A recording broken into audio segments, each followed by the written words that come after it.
Você desenhar um mapinha, gente, e entender o processo. Esse processo é decisivo para a compreensão das dinâmicas de colaboração. O que aconteceu aqui? Um processo que ninguém esperava que pudesse acontecer. Emergiu em função das conexões entre as pessoas. Constituiu-se uma dinâmica de colaboração. Porque, olha só, uma fofoca não é colaboração. Né? Fala assim, cadê a Lúcia? Ah, a Lúcia lá de cima. Cadê a Lúcia? Gente, a Lúcia, está na Lúcia? Está ficando com... Aí vai a Márcia e fala, a Lúcia está ficando com... Rafael Wagner lá, fofoqueiro, fala, a Lúcia com fulano. Isso não é uma dinâmica de colaboração. É uma dinâmica de transmissão de informação em rede, como os boatos. Mas isso é só fofoca, que passa de pessoa em pessoa, de pessoa em pessoa, de pessoa em pessoa. A colaboração implica outra coisa. Colaboração implica em troca. Eu fazer algo com o outro que faz algo comigo. Neste momento, ao invés de uma fofoquinha que dizia Zé Roberto foi preso com 8 buchas de maconha, Zé Roberto foi preso com 8 buchas de maconha, nós constituímos um grupo de trabalho sem saber que era um grupo de trabalho, sem compreender a dimensão do processo, em função das conexões entre nós, em função da troca de informação entre nós que fluiu para libertar o José Roberto. Esse sujeito aqui foi decisivo. Ele transformou uma dinâmica de transmissão de fofoca numa dinâmica de colaboração. O que ele fez? Adicionou um elemento na informação. José Roberto foi preso com 8 buchas de maconha, era a frase original. Ele completou. Com o que ele completou? Olha a frase. Precisamos, não é preciso. Eu vou libertar o José Roberto. Precisamos. Quem? Que nós? Ele começou a falar para as pessoas. Gente, precisamos libertar o José Roberto. Por quê? Tinha motivo lá que ele discutiu conosco. Menina na primária, eu era trabalhador, blá blá blá blá blá. Ele fica cadeiro do tempo. Vamos. Minha mãe entrou na história. Minha mãe que acha que maconha de bebe, né? Sabe? Ele gosta de copos de nossa, ele sabe maconheiro, copos e copos de maconha. Minha mãe entrou na história. Coitada da mãe, ela nunca mais voltou ao sítio, porque imaginou uma plantação de maconha no sítio, né? E é verdade, isso era brincadeira não. Ela ficou meio assim, nunca mais voltou. Mas de qualquer maneira, passa. Né? Alguém completou a informação que seria fofoca dizendo que precisamos libertar o José Roberto. O que é esse trecho? Uma convocação. Com um objetivo. José Roberto foi preso com 8 buchas de maconha, não tem objetivo. Fofoca. Não tem convocação. Libertar José Roberto é o objetivo. Precisamos libertar o José Roberto é a convocação. Aí vem a resposta para você entender essa dinâmica. Dinâmicas de colaboração em rede, na comunidade, ocorrem quando nós temos conexões, quando nós temos processos de transmissão de informação, fluxos de informação que fluem por essas conexões, quando nós temos um fato que desencadeia o processo, um fato que é entendido como importante, quando nós temos um objetivo e quando nós temos uma convocação. Vamos mudar a comunidade. Ninguém convoca. Ninguém tem objetivo. Agora, tenho certeza que havendo objetivo e havendo convocação, dinâmicas de colaboração podem ocorrer. Não está dado que vão ocorrer, mas que podem ocorrer. Mas se eu não fizer nada, se eu não convocar, se não tiver objetivo, se eu não transmitir as informações, elas não vão ocorrer, com certeza. No caso do sangue, um fato, uma convocação, um objetivo. O fato, se o Manuel precisa de sangue, precisamos obter o sangue.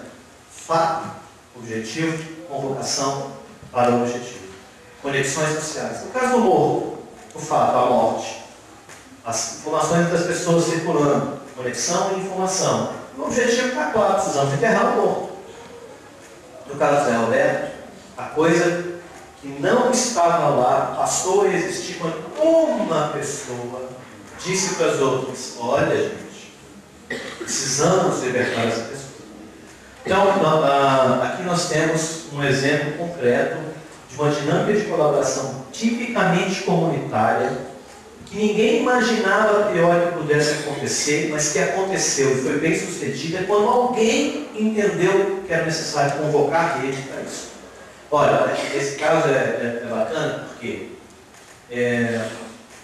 essa pessoa, que sou eu, podia dizer assim, não, azar é o dele, a dele. A gente que acha isso, né? Eu não. Essa pessoa aqui mudou tudo. Ela podia ter ficado parada. Mas ela disse, vamos libertar. Eu podia ter ficado parado. Resolvi fazer. Resolvi, inclusive, entrar em contato com a pessoa da Secretaria de Segurança Pública. Eu estou nesse processo. Ou seja, a minha imagem estava em jogo. Em nome de alguma coisa maior que eu considerava muito mais importante, que era libertar o Zé Roberto.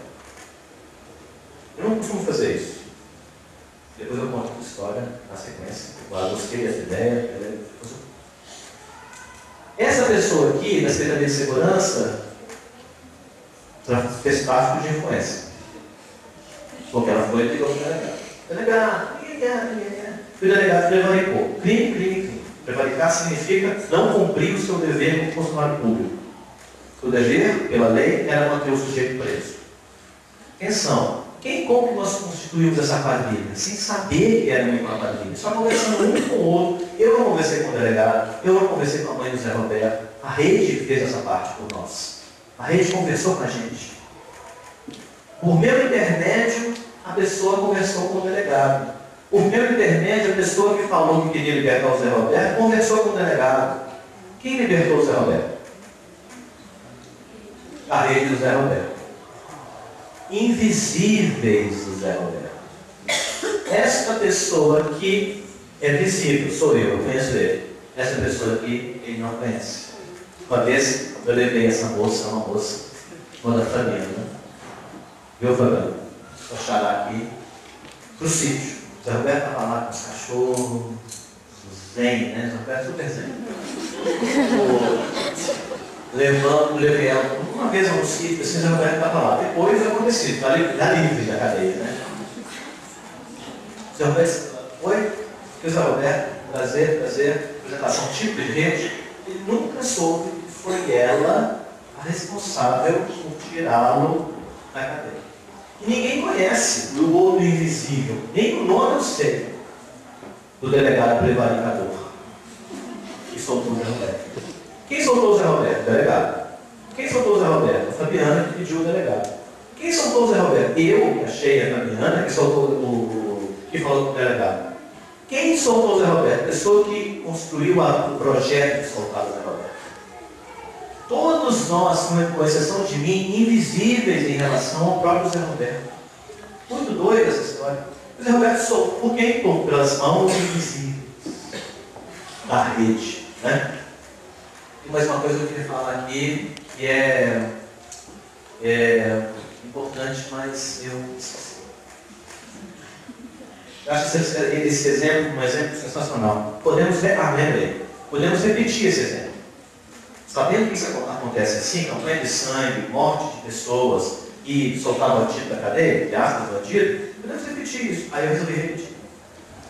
Tem uma amiga socióloga, cujo filho de 18 anos foi preso por porte de maconha. Normal, né? A gente sabe disso. E eu falei, opa, 18 anos, menino, jovem, sou uma menina da cadeia, né? Já, começando a tomar quadrilha em ação. Falei com a Fabiana. Fabiana começou com outra pessoa, o menino ficou preso 1 ano. Fracasso total. Mas, amigo, o mesmo processo. Reparem que esse processo foi bem sucedido porque soltou o Zé Roberto. Esse exemplo é legal, porque assim, ele foge do senso comum. Quando a gente ajuda alguém que está doente, faz parte do nosso, vamos chamar assim, programinha instalado da solidariedade para a casa dos extremos. Quando alguém morre, ninguém pensa, joga ali.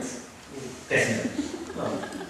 Nós temos um código social que nos leva a colaborar em algumas situações específicas. Né? Não está nem aí para a pessoa, mas a mãe dela gosta e fala, o ex-marido, então, não quer nem saber, mas A sogra morre, você vai lá, né? Cumprimento, etc, etc. Existe esse código social da solidariedade. O caso do Zé Roberto é mais interessante ainda, porque ele foge ao padrão convencional das equações de colaboração social. É claro que em alguns lugares, em função da pressão da polícia, da violência, etc, etc, esse caso do Zé Roberto é mais comum. Mas naquela situação ele era anômalo, completamente extraordinário. Por isso que é interessante para quem quer estudar processo de rede, justamente porque não era para acontecer. Agora, esse fracasso que nós tivemos em relação ao Diego, que é o outro menino maconheiro, foi um fracasso em relação ao resultado final, mas não em relação ao processo. Nós tivemos ali um outro processo de colaboração em rede. Então, isso é só para demonstrar claramente como que a rede organiza a gente e organiza os agentes sem que a gente precise constituir uma organização formal. Um coordenador, um regimento. Nós o tempo inteiro estamos nos organizando. Nós o tempo inteiro estamos colaborando em processos muito organizados, com base na autonomia. A autonomia absoluta. O delegado era autônomo, fez porque quis. Fabiana era autônoma, fez porque quis. Eu era autônomo, fiz porque quis. Todo mundo fez porque quis. A autonomia é isso. Você pode dizer, quer doar o sangue? Não. Ele é autônomo. Mas quando ele diz, vou, ele doa o sangue. No processo de rede, nós dependemos da autonomia das pessoas. É aí que eu vou entrar numa conversa que é importante para nós, que são os fundamentos organizacionais da rede, para vocês terem uma noção do que é necessário para ter rede. Vou falar rapidamente, porque depois a gente abre uma conversa, tá? Para trabalhar em rede, alguns princípios são necessários. O primeiro lá é o quê? Não há rede sem participação. Não existe. Quando não há participação, não há rede. Quando nós estamos aqui juntos, nós somos uma rede. Mas a gente não está participando de nada. Nesse momento nós estamos participando, né? Nós somos uma rede. Quando não tem ação entre nós, o fato de eu conhecer as pessoas, todos que eu conheço 5.000 pessoas, não garante que eu esteja em rede com as 5.000 pessoas. Quando eu começo a agir em rede com elas, aí eu sou rede. Aí a rede aparece. Quando a rede está parada, não existe a rede. Mas quando ela está em ação, aí ela, de fato, surge e podemos dizer que a rede existe de verdade. A participação é um elemento fundamental para se compreender o que é dinâmica de rede. Mas como é que começa a participação? Tem uma moça aqui que eu recém conheci, veio atrás de mim, lá no café. Foi a professora, foi a Elza. Cadê a Elza? Eu. A Elza. A Elza chegou para mim e falou assim, quer participar comigo? Foi? Exagerou. Exagerei. A brincadeira de novo aí, outra brincadeira. O que é a participação? A participação é uma expressão da vontade. Quando o Ginei casa com a Leide, é porque ela quis. Ela resolveu participar. O Ginei falou, vamos participar? Tá, eu quero participar. Expressão da vontade. Falei para a Cássia agora, quer participar? Por que não? Eu já participo, né? Não há participação sem vontade anteriormente acionada. Eu preciso acionar as vontades, como eu sugiro, são autônomos. Aí tem outro item ali, tá lá, autonomia. Para que elas participem. A relação amorosa é um exemplo claro de colaboração em rede, horizontal. Exemplo claro. Topa, Lidiane. Topa. O quê? A gente serve assim. Topa. Desde que. Mas ela topa. E aí, dependendo da mudança do projeto, ela não topa. A vontade é o botãozinho que a gente precisa ligar e desligar. Então, meninos e meninas, na hora de paquerar, tem que ligar o botão. Né? Topa. Tem que fazer a proposta. Mas a vontade tem que ser acionada. A vontade de ser acionada, as pessoas participam. O que é a vontade? Expressão da autonomia das pessoas. As pessoas têm o direito de dizer não. Têm o direito de dizer sim. A autonomia é expressa em sim e não. Quero e não quero. Vou e não vou. Eu mando em mim e eu que decido. E quando elas dizem sim, a relação amorosa acontece. E quando elas dizem sim, a rede acontece. Cadê a Beth? A Beth está ali. Beth com o Adilson, né? Você disse sim para o Adilson. Você acha que gosta dele. Vai mudar de ideia em 2 segundos depois que conhecer o Rafael. É isso que é o maluco da autonomia. Não é, irmão? É assim. Bate o olho. Adeus, Adilson. Autonomia.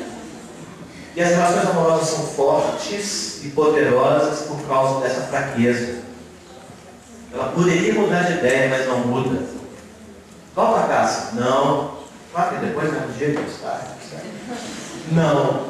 E nós temos que contar com isso. Tem prós e contras. Não adianta forçar as pessoas a participar se elas não quiserem. Não adianta forçar a relação amorosa se não há um sim do sujeito para você, ou da sujeita. Né? Então, essa é a condição necessária para a participação em rede. É preciso que haja participação, que só surge quando há vontade. A vontade é uma expressão da autonomia da pessoa. E a rede é baseada na autonomia. Então, todos esses processos de colaboração que você teve para vocês, as pessoas fizeram o que quiseram fazer. A outra coisa importante no princípio das redes é a diversidade. O fato de eu ser autônomo me faz diferente de você. O fato de você ser autônomo faz você diferente dela e assim sucessivamente. Não dá para trabalhar com um padrão que unifica o perfil dos agentes da rede. Porque se os agentes da rede são autônomos, são diferentes, diversos, plurais. Tem gay e hétero. Tem criança e velho. Tem preto e tem branco. Tem louco e tem são. Sábio, lógico demais. Tem neurótico, tem todo tipo. E essas palavras, a mistura toda que na verdade, constituem a grande riqueza do trabalho coletivo. Não quero dizer com isso que seja fácil não, tá? Nós não estamos acostumados a trabalhar em organizações que as pessoas sejam autônomas. O que eu posso pedir é elas, não vai dizer não. As organizações nas quais nós vivemos, estamos acostumados, de modo geral, a hierarquia resolve esse problema. Você faz? Não. Claro que vai fazer, né, filho? Você está achando o quê? Bora. Nas novelas é isso, né? Puxa, eu fico vendo nas novelas. Um dia eu fiquei vendo uma novela, não sei nem o nome sensato, vai morder e assoprar? Não sei.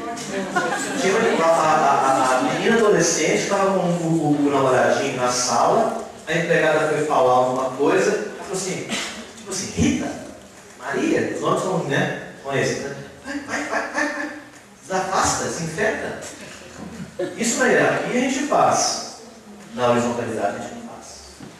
Fala assim, desinfeta. A pessoa, como assim, companheiro? Né?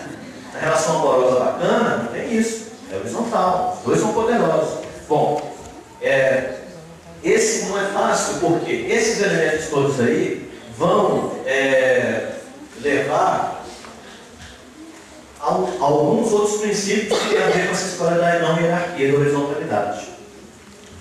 Que é o fato de esse processo de rede, em função do respeito à autonomia, não ter subordinação. Pelo contrário, existir insubordinação. Isso é insubordinação. A autonomia do sujeito. Em vez de colocar o celular no silencioso, deixa o celular ligado. Ele sabe que não pode tocar, mas ele é autônomo. Essa brincadeira assim, a gente depois de trabalhar com rede, fica mais tolerante, viu, gente, aos erros.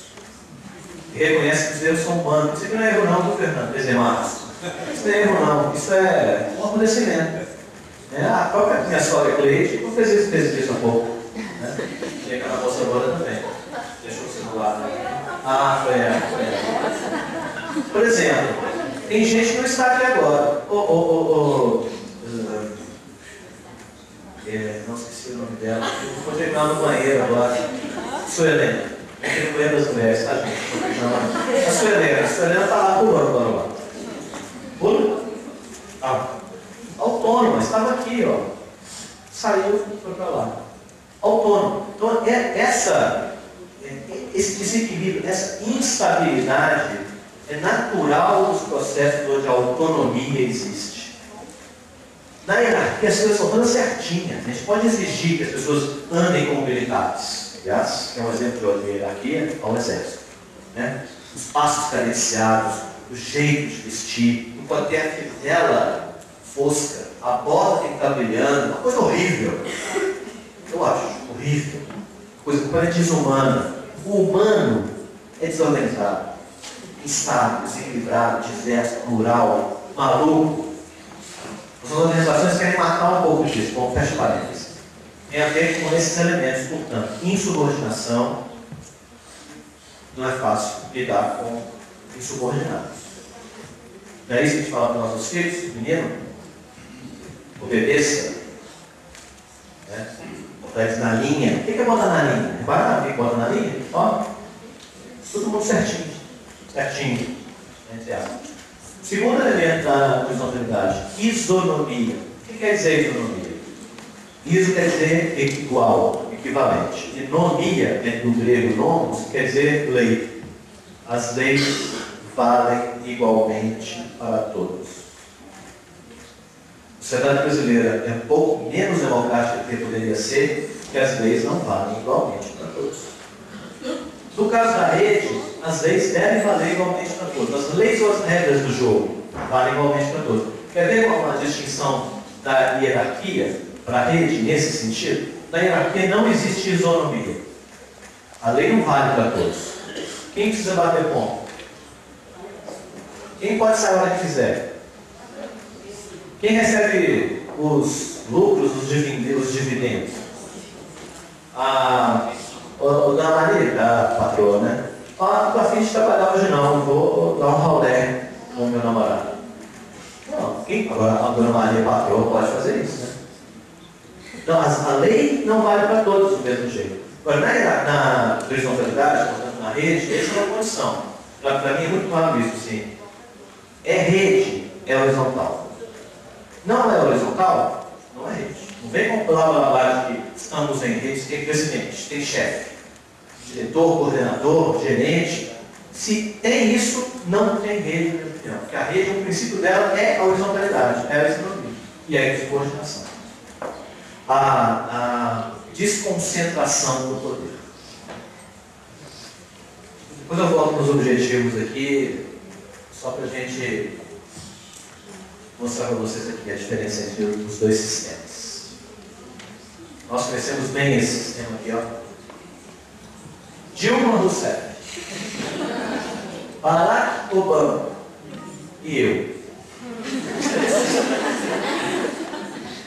Dá o nome do diretor da escola, José, eu. Né? Aí, pô, todo lugar é assim.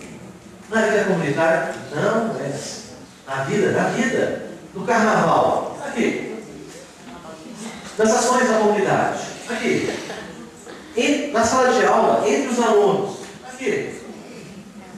Aí vocês vão dizer, eu sou um exemplo de gente desorganizada que não faz nada conjuntamente, né? Só bagunça. Porque, claro, nossa cultura toda é assim, ó. Vamos nos organizar? Vamos eleger o coordenador. Poxa, vamos nos organizar? Vamos distribuir as tarefas? Vamos. Não precisa eleger coordenador. Vamos nós distribuir as tarefas entre nós? Vamos nos coordenar entre nós? Aliás, coordenação significa justamente isso. Uma coordenação. Uma ordenação conjunta. A ação de produzir ordem coletivamente.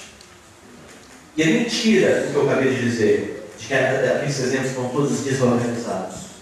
Nossa noção de organização é que é certinha, cartesiana, geométrica. O carnaval é super organizado. Uma festa, um pagodão, um forró, é super organizado. Vocês acham que tinha que eleger gerente de forró? Vocês acham que tinha que fazer? Pessoal, agora passinho para a direita, agora passinho para a esquerda. Putz, isso seria o fim do processo do forró, do pagode, do rock and roll, da festa. É muito claro.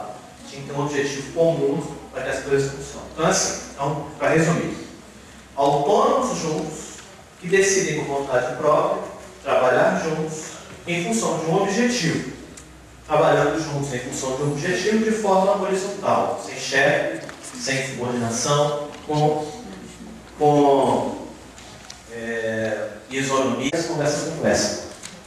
Compreender a rede tem dois lados. Compreender significa assim, compreender dois elementos fundamentais. A conectividade, no primeiro momento dessa manhã, e a questão da horizontalidade.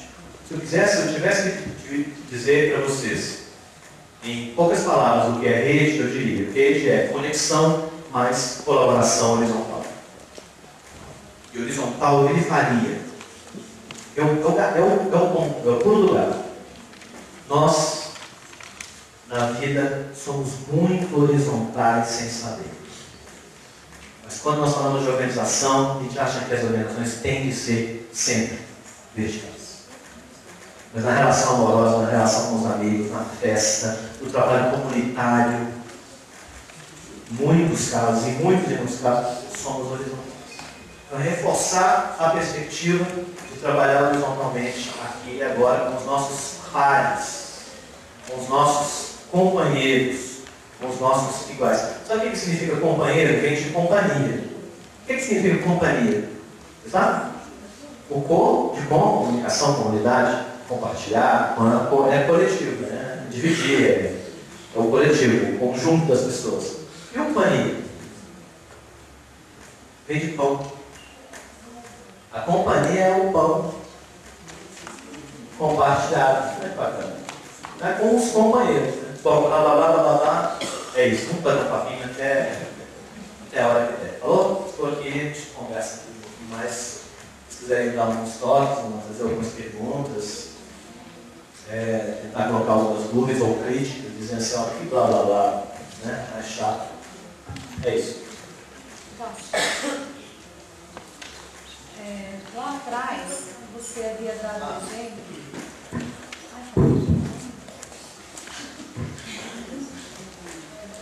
Lá atrás você havia dado exemplo daquilo que pega e que não pega em rede. Você deu exemplo do José Roberto, que houve, né, uma conexão e ele acabou sendo libertado. Depois você deu um outro exemplo de uma outra situação semelhante que não colou, não pegou. Aí, entra a questão da relevância. O que é relevante? Eu vou dar um exemplo de uma situação que a maioria aqui são professores e eu acho que entrou muito essa questão da relevância. Por exemplo, no último dia 7 de abril, nós fizemos uma mobilização para conquistarmos alguns direitos e preservarmos alguns que nós já tínhamos. Então, nós fomos lá na Ribeira Badaró, brigando por uma questão de férias coletivas, ser solidários aos professores de 6. Houve toda uma movimentação em rede para estarmos ali. Eu estava. E o movimento foi muito bom. Quem estava presente aqui sabe que foi bom. Nós tínhamos ali, acho que seguramente umas 10 mil pessoas, tinha muita gente. Nós fechamos a Ribeira Badaró, o movimento foi muito forte, foi muito bom. Só que, infelizmente, nesse mesmo dia, aconteceu um massacre lá no Rio de Janeiro. E foi uma coisa muito triste. E assim, você falou da questão da rede, né? Então, mesmo que você estivesse isolado lá na sua casa, um vizinho comenta, alguém viu na televisão, alguém viu na internet, e daqui a pouco todo mundo começa a ligar os computadores, ligar a televisão e procurar saber. E foi o assunto do dia e da semana, e ainda está projetando muita coisa por aí. Então, o ponto que eu quero chegar é o seguinte: a questão da relevância, né? Eu acho que o nosso movimento foi muito bacana, muito forte. Talvez ele seria televisionado, provavelmente seria. Talvez teria tido outras repercussões que não teve nenhuma. No mesmo dia, teve uma paralisação de médicos. Fraquíssima. Tinha meia dúzia de médicos, mas foi televisionado. Por quê? Porque provavelmente viu-se a questão da relevância. Então, assim, o que nós fizemos, assim, do meu ponto de vista como professora, educadora, foi muito relevante. E para os professores, de modo geral, muito relevante. Mas, infelizmente, aconteceu um outro fato, claro, de uma relevância muito maior, que acabou abafando algumas coisas. Então, assim, o que eu quero falar com vocês da questão da relevância. E a relevância, necessariamente, não é grau de importância, não. Que a gente sabe que, às vezes, na internet é uma música horrível, mas o maior sucesso. Né? Então, eu queria que você falasse um pouquinho dessa questão, para nós, educadores, porque, assim, nós temos muitas questões, assim, e para nós, assim, o acesso à comunidade, às igrejas, às pessoas, é muito importante essa questão educacional. Então, assim, a questão da relevância, como você pode falar um pouquinho sobre isso? Você está falando, já falou tudo. É isso. Um dos slides, dá para ouvir? Um dos slides falava, um dos itens importantes é a questão da relevância. Para que as pessoas se mobilizem, elas precisam achar que aquilo é importante. Quando morre alguém é importante. No caso do sangue, as pessoas ainda podem avaliar se é importante ou não. No caso do Zé Roberto, não era importante, as pessoas avaliaram que era. Muitas das nossas mobilizações, muito bem organizadas, em rede, do ponto de vista da rede, perfeitas, chegam a resultado nenhum. Mas continuam sendo importantes do ponto de vista da mobilização. E mobilização gera mobilização.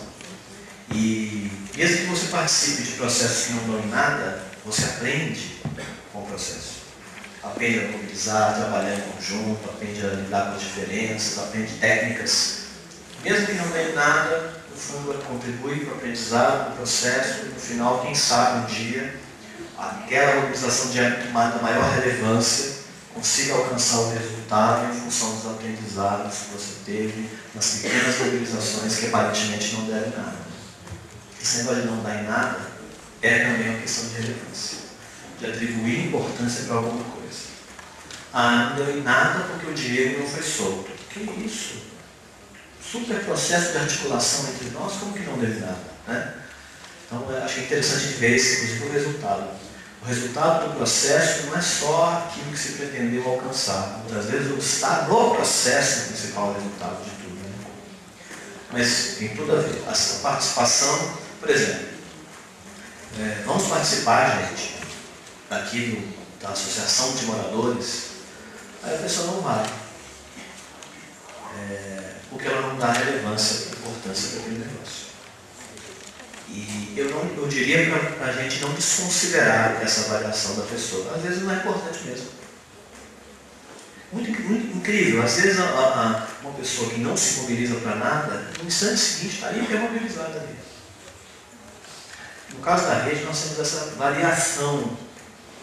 Sabe, é muito heterogêneo o grau de participação em função de ser heterogêneo também o grau de relevância das coisas. Né? Por exemplo, aqui. Vamos nos mobilizar para a questão da criança. Vou dar um exemplo meio absurdo, assim, meio enviesado. Aqui mesmo. Né? Vamos nos mobilizar em função da proteção dos direitos da criança, em especial de 0 a 3 anos. Eu vou ficar parado. Só um exemplo.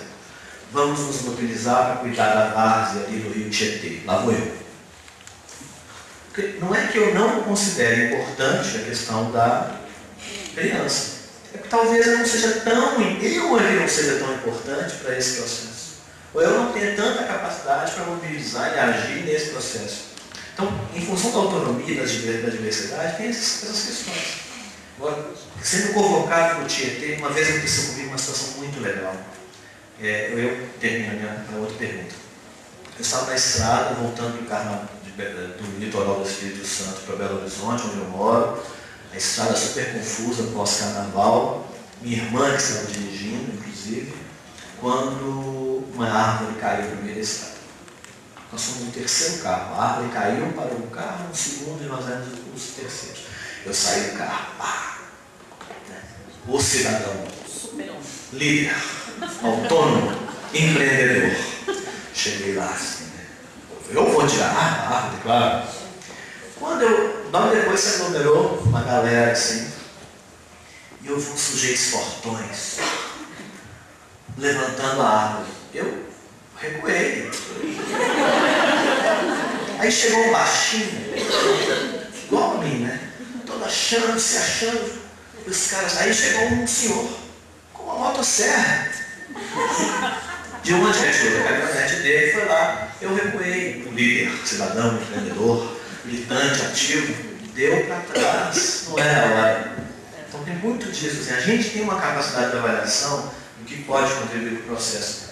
São muitos elementos, né? Mas a gente não pode dizer que as pessoas não participam, são más, são poucas, são passivas. Tem uma avaliação por trás dessa passividade. A não participação sinaliza algumas coisas para nós. Então a gente pode discutir a relevância, a organização, o contexto, a causa, o objetivo, todos esses elementos contribuem. Mas essa questão é fundamental, toda razão.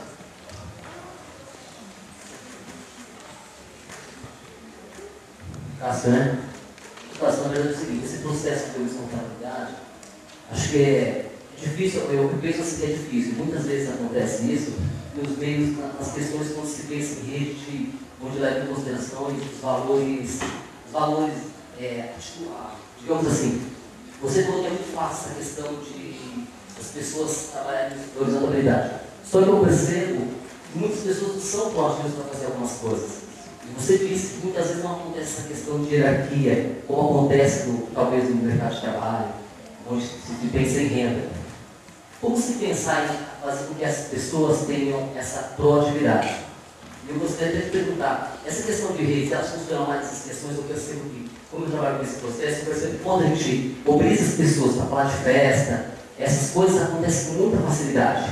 Agora, quando você pensa, por exemplo, de trabalhar com terceiridade, para pensar em prevenção de saúde e outras coisas, como dar suporte aos jovens, sair da droga, conseguir um mercado de trabalho.